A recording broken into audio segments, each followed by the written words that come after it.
스포츠 통계 전문 매체인 옵타에서 최근 흥미로운 기사를 하나 내놨습니다. 제목부터 굉장히 의미심장한데요. 토트넘의 손흥민 딜레마, 팔 것인가, 구단의 레전드를 1년 더 데리고 있을 것인가 라면서 손흥민의 거취에 대한 특집 기사를 직접 작성한 겁니다. 참 재밌죠? 토트넘과 특별한 관계가 있는 언론도 아니고, 그렇다고 손흥민을 응원하는 매체도 아닌데 손흥민의 거취에만 주목해서 기사를 쓴다는 게 그만큼 해외에서도 많은 관심을 가지고 손흥민을 지켜보고 있다는 뜻입니다. 자, 아무튼 옵타라는 매체들 다들 아시다시피 주로 슈퍼컴퓨터를 이용해서 프리미어리그나 챔스의 우승팀을 예측하거나 통계를 바탕으로 분석을 하는 곳입니다. 말하자면 가장 감성과는 거리가 먼 이성적이고 객관적인 분석 매체라는 건데요. 과연 이 차가운 냉정한 통계 매체인 옵타가 손흥민에 대해 뭐라고 했을까요? 자, 이 기사는 역시나 이렇게 시작합니다. 손흥민은 개인적으로 최고의 시즌을 보내지 못했다. 그리고 다음 달이면 33살이 된다. 계약 만료가 1년 남은 시점에서 토트넘이 구단의 전설과 이별을 고할 시점은 온 것일까? 라면서 손흥민의 개인 성적부터 언급하고 나섰죠. 여기까지만 보면 손흥민 스탯이 안 좋으니까 토트넘이 손흥민을 팔 거라는 그런 내용의 기사처럼 좀 보이시겠지만 실상은 그와 정반대 이야기입니다. 읽다 보면 결론은 오히려 토트넘이 손흥민을 무조건 잡아야 된다는 얘기니까, 자, 천천히 한번 같이 살펴보시죠. 자, 앞부분은 토트넘의 상황에 대한 이야기고, 바로 손흥민 얘기부터 보자면 올 여름에 선수 개인에 대한 가장 큰 결정은 바로 구단의 주장이자 전설인 손흥민의 미래에 관한 것이다. 몇 주 후면 33살이 되는 손흥민의 계약은 단 1년만이 남아있다. 그리고 치명적이게도 직전 시즌 그는 제 모습이 아니었다. 손흥민의 기량 하락에 대한 의문은 몇 년 전부터 있었다. 언제나 빠른 스피드와 폭발적인 움직임으로 승부하던 손흥민이기에 다리의 노화의 영향을 많이 받을 수밖에 없었다. 그렇기 때문에 프리미어리그 22-23 시즌에 36경기 출전해서 10득점, 6도움을 기록하자 그의 지속 가능성에 대한 의심이 수면 위로 드러나기 시작했다라면서 몇 시즌 전부터 이야기를 시작합니다. 당시 에이징 커브를 운운하면서 영국 매체들이 손흥민이 전성기가 지났다고 온갖 억가를 하던 시절이었습니다.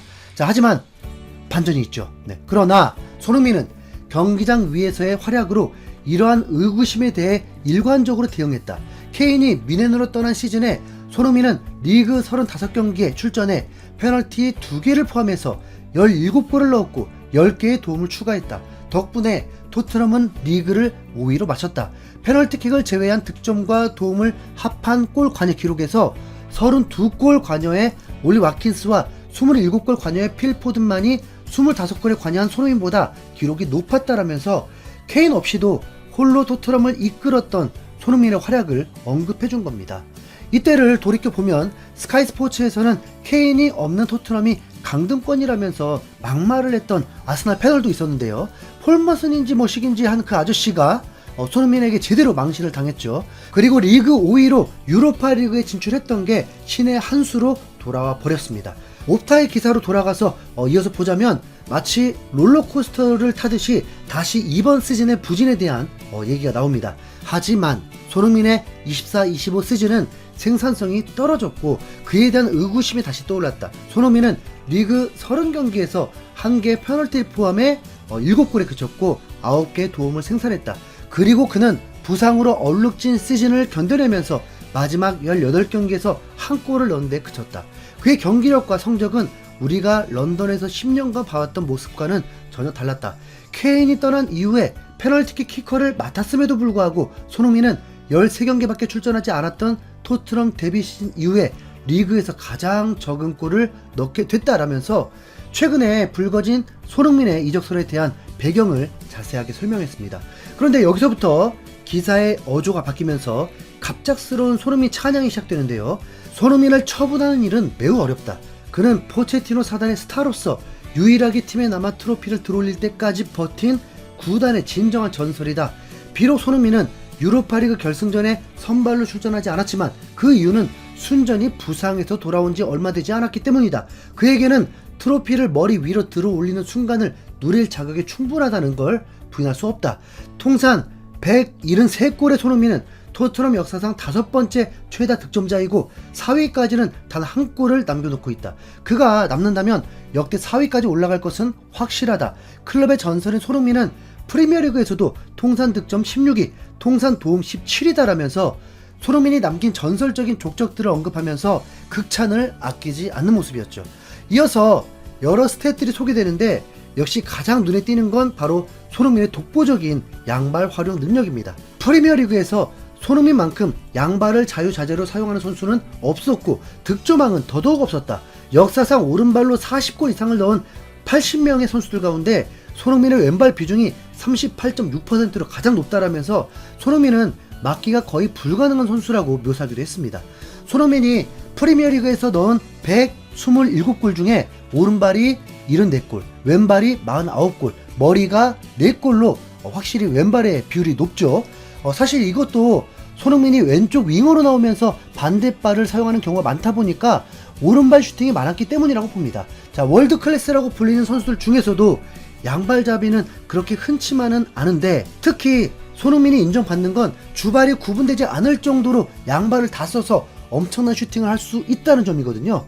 옵타에서도 직접 통계를 보면서 깜짝 놀라는 듯한 모습입니다. 게다가 부진했다고 말하는 지난 시즌조차 사실은 그렇지 않다고 말했는데요. 그러나 경기의 다른 부분을 보면 손흥민이 여전히 적절한 수준의 활약을 펼치고 있다는 게 드러난다. 90분당 0.38개의 어시스트는 손흥민의 토트넘 커리어 통산 최고 기록이며 90분당 1.9개의 찬스 메이킹은 역대 두 번째다. 또한 90분당 0.68개의 빅찬스를 만들어낸 건 손흥민의 역대 최고 기록일 뿐만 아니라 프리미어리그에서도 5위의 기록이다. 1000분 이상 플레이한 선수들 중에 사카, 맥닐, 데브라이너, 살라의 뒤를 잇고 있다라면서 손흥민의 비록 골은 이전보다 줄어들었지만 도움이나 플레이메이킹적인 측면에서 리그 최고 수준이라고 활약했다고 한 겁니다. 자, 이어서 매우 의외의 말까지 하는데요. 통계를 바탕으로 분석하는 이성적인 매체가 갑자기 보이지 않는 영향력까지 언급하면서 손흥민의 가치를 설명합니다. 보이지 않는 요소들도 고려할 가치가 있다. 토트넘은 엔지 감독 시절에 선수단을 어리게 만들면서 중견급 선수들을 모두 내보냈다. 2년 사이에 케인, 요리스, 다이어, 호이베르 같은 선수들이 모두 팀을 떠났다. 그 결과 손흥민의 역할은 더욱 중요해졌다. 손흥민은 경기장 안팎에서 기준을 세우는 중요한 리더의 역할을 해냈다. 만약 손흥민을 잃는다면 얼마나 큰 영향을 미칠지 예측하기조차 어렵다. 손흥민은 여전히 이 팀의 엄청난 차이를 만들어낸 선수다. 토트넘이 가장 좋은 결과와 경기력을 보였을 때에는 항상 손흥민이 있었다. 토트넘의 리그 성적이 이를 증명한다라면서 한 가지 표를 제시했는데 이게 진짜 상상 이상이죠. 손흥민이 있을 때는 승률이 41.7%인데 없을 때는 7.1%, 거의 6배 차이가 납니다. 승점 획득, 득점, 실점 모두 손흥민의 유무에 따라서 크게 차이 나고요. 이 모든 걸 살펴본 옵타의 결론은 이겁니다. 토트넘은 손흥민을 절대 팔면 안 된다. 네. 고래가 한 말이 아니라 한국 유튜버도 아니라 해외 통계 전문 매체인 옵타의 결론입니다. 실제로 무슨 말을 했는지 읽어드리면 보도에 따르면 결정은 손흥민에게 달려있고 그가 원하지 않는다면 구단이 그를 강제로 보낼 일은 없다. 하지만 통계를 보면 지난 시즌에 손흥민이 없었다면 성적이 훨씬 나빴을 것이다. 따라서 토트넘은 자신들의 주장을 설득해 계약 기간을 채울 수 있도록 해야 한다. 설령 1년 뒤에 그를 무상으로 풀어주더라도 그렇게 하는 것이 훨씬 더 가치 있는 일이다. 토트넘은 엄청난 변화의 여름을 보내고 있지만 지난 시즌 리그에서 엄청난 부진을 겪었다. 이를 감안하면 지금은 역사상 최고의 선수를 잃기에 적절한 순간이 아니다. 진짜 너무나 정확한 분석이라서 소름이 끼치는데요. 사우디니 터키니 말도 안 되는 소리만 보다가 말도 안 되는 소리만 보다가 이제야 제대로 된 기사를 보니까 고래속도 뻥 뚫리는 기분입니다. 네. 손흥민 사우디 갈 일 없다고 말씀드렸잖아요. 네. 그렇다고 토트넘에서 은퇴하기 바라는 건 아니고 프리미어리그대로 이적시켜줄 거 아니면 다음 시즌 무상으로 이적 콜? 네.